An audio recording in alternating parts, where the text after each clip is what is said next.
Hello guys et welcome back to Lulu La Kitty's Fams. Ok, j'espère que vous allez bien. Moi en tout cas ça va super bien. En fait j'aimerais juste faire une petite parenthèse avant de commencer. J'aimerais m'excuser pour justement les 2 dernières semaines où j'ai rien posté comme vidéo. J'ai déjà fait mon apologies sur les réseaux sociaux. Mais j'aimerais quand même le refaire sur la chaîne YouTube. Donc, je m'en excuse. I'm back.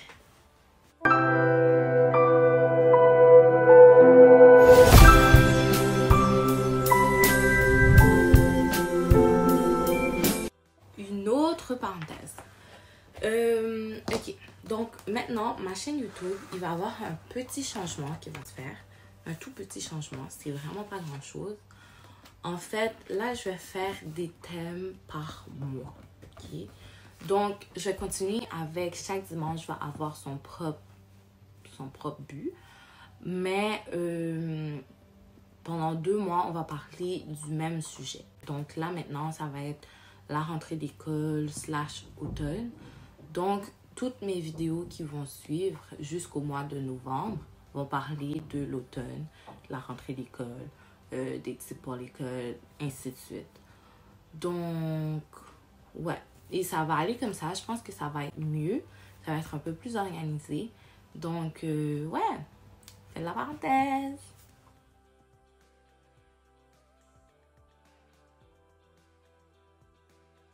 Ok, next. Aujourd'hui, on va parler de Bible Journaling. Bible Journaling, en fait, je vais vous présenter mon matériel. Par la suite, quand j'ai fini de vous présenter mon matériel, je vais vous expliquer un peu en quoi ça consiste, mon Bible Journaling, comment je le fais et mes tips et mes tips en fait. Donc c'est ça. Stay tuned. Pour ceux qui n'ont jamais fait du Bible Journaling, moi je trouve que ça aide vraiment, la méthode que j'utilise. Je trouve que ça aide vraiment à passer plus de temps dans la prière. Vraiment, ça pousse vraiment à mieux lire la Bible. Donc, yes! Hope you like it. Ok, donc, pour le matériel, pour commencer, je vais commencer par les cahiers de notes. En fait, j'ai mon premier cahier ici. J'ai plusieurs cahiers. Donc, j'ai un premier cahier. Par la suite, j'ai 2 cahiers Canada similaires, de différentes couleurs. Comme ça, je peux identifier, tu sais, dans quoi je vais mettre quoi. Vous allez comprendre plus tard. Par la suite, ça, c'est mes cahiers au propre. Donc, j'ai un cahier, je vais essayer de ne pas vous montrer les pages déjà faites. So, j'ai un cahier comme ça. Je sais pas si vous voyez bien. À l'intérieur.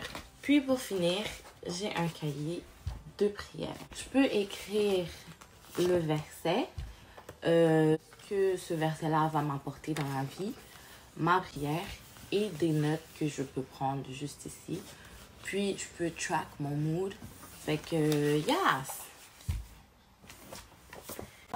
Et pour finir, c'est pas vrai, ma Bible avec pour le passage d'aujourd'hui. Et par la suite, des crayons. Donc, ouais, ça c'est tout le matériel qu'on aura besoin.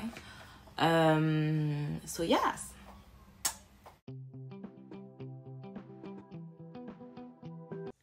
Ok, donc, pour commencer,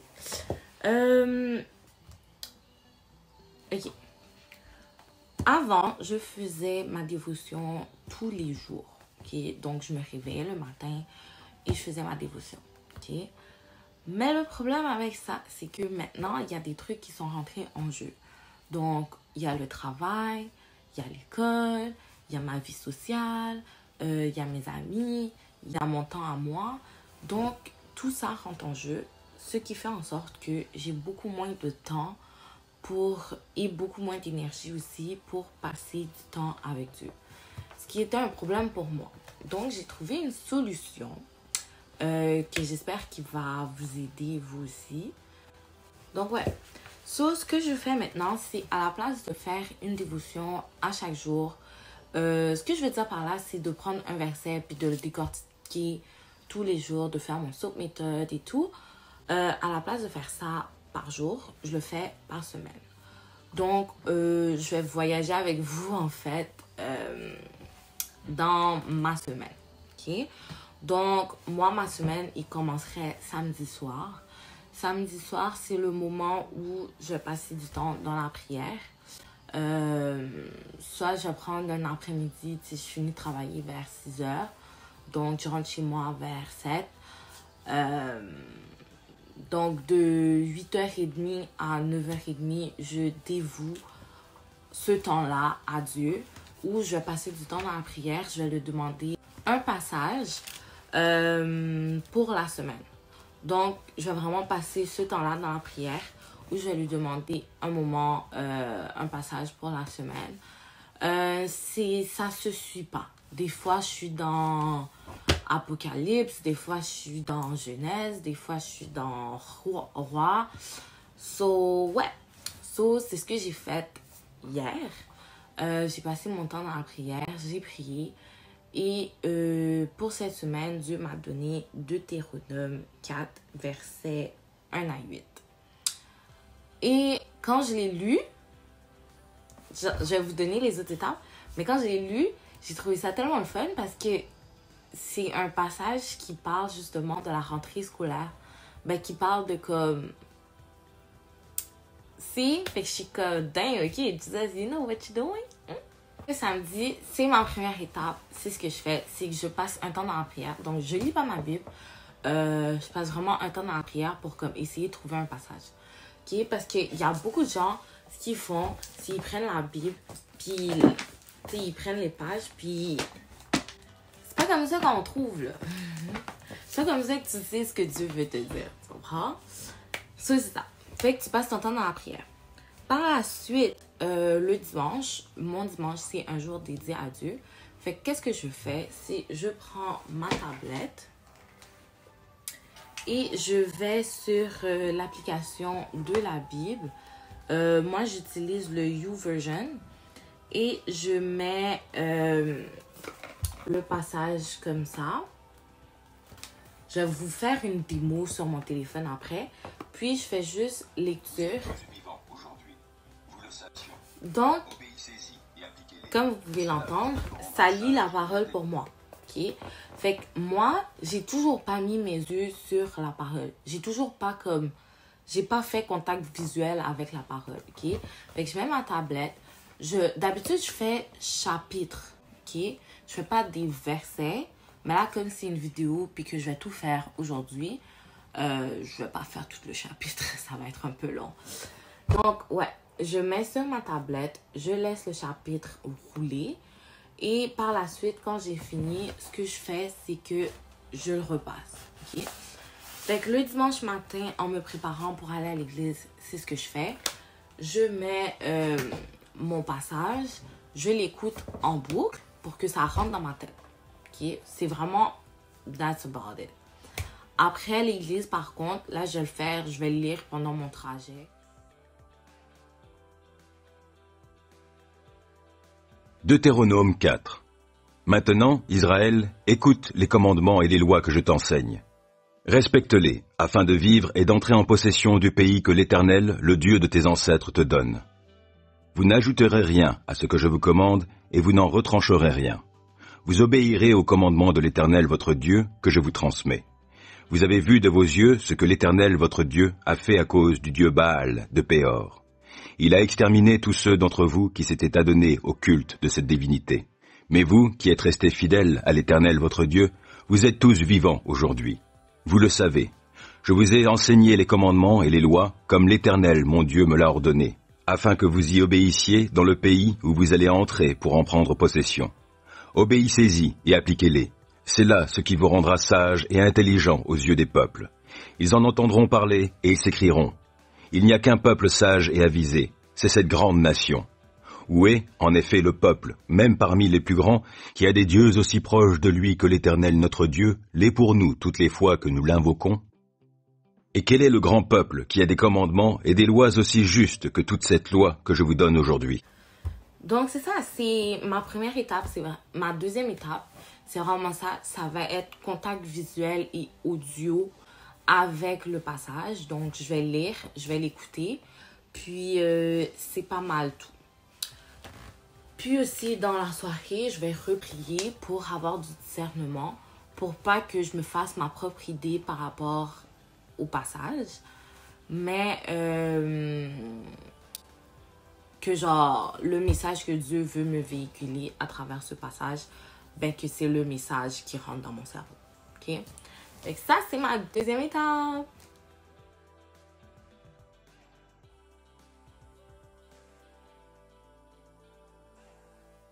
Troisième étape, c'est... Je le fais d'habitude, comme je fais un chapitre complet, tout dépendant de la longueur du chapitre. Mais ça me prend environ 2 jours faire cette troisième étape-là. La troisième étape, en fait, c'est vraiment simple. C'est le Cornell Note Method. OK? Le Cornell Note Method, c'est... vous allez séparer votre page en 3. Donc, ouais, c'est vraiment simple. Pendant que vous lisez le passage, vous prenez des notes. OK? Moi, je le sépare par verset. Donc, à chaque verset, je vais écrire le verset. Puis, je vais prendre des notes par rapport au verset. Par la suite, je change de ligne. Je vais écrire verset numéro 2, mettons. Puis, je vais prendre des notes par rapport au verset. Fait que tu fais ça pendant tout le long. Ça peut durer des pages et des pages. Mais ça vaut la peine parce que après, vous retournez au début, à la source, et vous reprenez des notes par rapport à vos notes. Ça veut dire que pour le verset 1, exemple, là, j'ai écrit, si j'écoute la loi et que je les mets en pratique, le résultat, ça va être que je vive et que je puisse rentrer en possession de ce que Dieu veut me donner. OK? Fait que dans ma marge, à côté, ce que j'ai écrit, c'est que ça, c'est une introduction, le verset 1. C'est une introduction à la vie et au respect du mandat. Parce que si vous vous rappelez bien, Dieu nous a dit, allez et faites de toutes les nations des disciples, baptisez-les au nom du Père et du Fils. Right? Selon moi, ça c'est une introduction à comment je dois respecter la loi. Okay? Donc, je dois l'écouter et je dois la mettre en pratique. Ça veut dire, si on me dit ne vole pas parce que c'est écrit dans la Bible, je ne volerai pas parce que c'est écrit dans la Bible. Et parce que je ne vole pas, mon comportement peut apporter à d'autres personnes de ne pas voler aussi. Tu comprends? Fait que ça, c'est le verset 1. J'ai fait pour toutes. Si vous voulez que je peux faire ça le 4e dimanche au pire. Si vous voulez que je vais plus en profondeur dans mes notes puis que je vous montre, j'irai plus en profondeur. Mais là, je vais vraiment genre juste survoler. Donc, 3e partie, ça va être écrire un résumé de la page. Pas du chapitre, de la page. Ça veut dire, moi, dans ma première page, j'ai le verset 1 et 2. Donc, je vais écrire le résumé du verset 1 et 2. Dans ma 2e page, j'ai du verset 3 au verset 8. Donc, dans ma 3e page, j'écris un résumé du verset 3 au verset 8. Ce que je peux vous faire, en fait, je vais vous lire les résumés des 2 pages. Puis, c'est ça. Fait que ça, c'est vraiment un survol. Ça prend 2 jours minimum à faire par chapitre. Donc, premier résumé du verset 1 et 2, c'est si on écoute et qu'on met en pratique les lois de l'Éternel, on pourra vivre, mais il faut les respecter exactement telles quelles. Tu ne peux pas enlever sa parole et tu ne peux pas rajouter dans sa parole. Fait que si Dieu dit tu ne voleras pas, tu ne peux pas dire ouais, mais c'est juste un crayon. Non, tu ne voleras pas. Ça, c'est verset 1. Verset 3 à 8, ça dit que mes ennemis seront plus forts que moi, mais ils seront terrassés par Dieu. Ok? Ça veut dire peu importe la personne qui vient. Bon, je ne vais pas rentrer en détail. Ok? Donc, ouais, ils seront terrassés par Dieu. car il est plus fort. Donc, je pourrai vivre et respecter la loi. Et si je la respecte, il fera de moi une personne sage, puisque je respecte la loi. Donc, je serai sage et intelligente. Et tout le monde dans mon entourage le verra. Et lorsqu'ils le verront, ils vont aussi le mettre en pratique. Donc, je respecterai mon mandat d'aller et de faire de toutes les nations des disciples. Right? Donc, ouais, ça c'est le résumé des 2 pages. Next!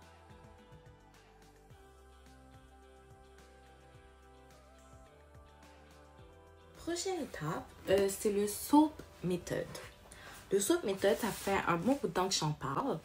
J'en ai jamais parlé sur ma chaîne YouTube, mais ça fait un bon bout de temps que j'en parle. J'en parle à presque tous mes amis. Donc, le SOAP méthode, c'est vraiment simple. SOAP, c'est S pour scripture, O pour observation, A pour application et P pour prière. SOAP, c'est en anglais, mais moi, je le fais en français parce que I'm French. Ok, donc, première étape, c'est vraiment d'écrire le verset.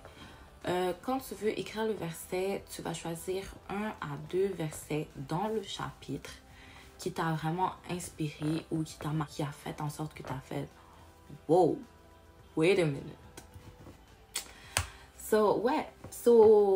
Dans Deutéronome, chapitre 1 à 8, j'ai choisi le verset 5 et 6. Donc, je vais vous lire là. Ok. So, verset 5, ça va comme suit. Voici, je vous ai enseigné les lois et les ordonnances comme l'Éternel, mon Dieu, me l'a commandé, afin que vous les mettiez en pratique dans le pays dont vous allez prendre possession. Juste entre parenthèses, moi, je l'ai pris comme si j'allais à l'école. Ok? Fait que je me suis dit, le pays dont Dieu est en train de parler, pour moi, c'est l'école. Ok? Verset 6. Vous les observerez et vous les mettrez en pratique, car ce sera là votre sagesse et votre intelligence aux yeux des peuples qui entendront parler de toutes ces lois et qui diront, cette grande nation est un peuple intelligent et sage. Ok? Donc, ça, c'est le S de mon scripture. Ça, c'est le texte que j'écris. Par la suite, l'observation. Dans mon observation, j'écris « Dieu nous a donné des lois à suivre. Il faut les mettre en pratique. En faisant cela, je pourrai rentrer en possession du territoire qui me donne. » Moi, je parle de l'école. Qui me donne. Cela me rendra sage et intelligent et les autres le verront. Ça, c'est l'observation que j'ai faite par rapport au texte que je viens d'écrire. Comment moi, je vais l'appliquer dans ma vie? En fait, j'ai dit, je dois respecter les 10 commandements. Ceci me rendra sage et Ceci me rendra sage. Je commettrai moins de péchés et donc je serai plus focus sur des bonnes choses. Sur les bonnes choses. Donc, ça me donnera beaucoup plus d'intelligence pour aider le peuple à suivre sa loi. Ouais. Bref, c'est comme ça que je vais l'appliquer dans ma vie. Donc, je vais suivre les 10 commandements. Comme ça, je sais que les gens vont suivre la loi de Dieu. Donc, ma prière, c'est un peu personnel, mais je vais le faire... Je vais vous dire ma prière quand même. La prière, en fait, c'est pas la prière que tu vas faire pendant toute la semaine. Tu vas faire ta prière normale, mais c'est important de rajouter la prière que tu as écrite dans ta prière normale. Fait que c'est important que tu pries sur ça toute la semaine. OK? Donc, la prière, c'est « Seigneur, j'aimerais être plus comme toi, suivre tes commandements et ta parole. J'aimerais ramener plus d'âmes vers toi avec mon comportement. » Okay? C'est une phrase toute simple que je peux rajouter dans ma prière normale. Fait que quand je vais prier le soir, je vais rajouter cette phrase. Quand je vais me réveiller le matin et que je vais prier, je vais rajouter cette phrase. Ok? Donc, je vais la redire. C'est Seigneur, j'aimerais être plus comme toi, suivre tes commandements et ta parole. J'aimerais ramener plus d'âmes vers toi par mon comportement. Aussi simple que ça. Donc, ça, c'est le SOAP méthode. Moi, je fais le SOAP méthode les mercredis. Comme ça, parce que j'ai fini de faire mon Cornell méthode lundi et mardi. Donc là, je suis rendue à mercredi et je fais mon SOAP méthode. C'est la moitié de la semaine, donc c'est vraiment plus facile pour moi. Mais ça, c'est personnellement parlant. Là. So, yes! Next!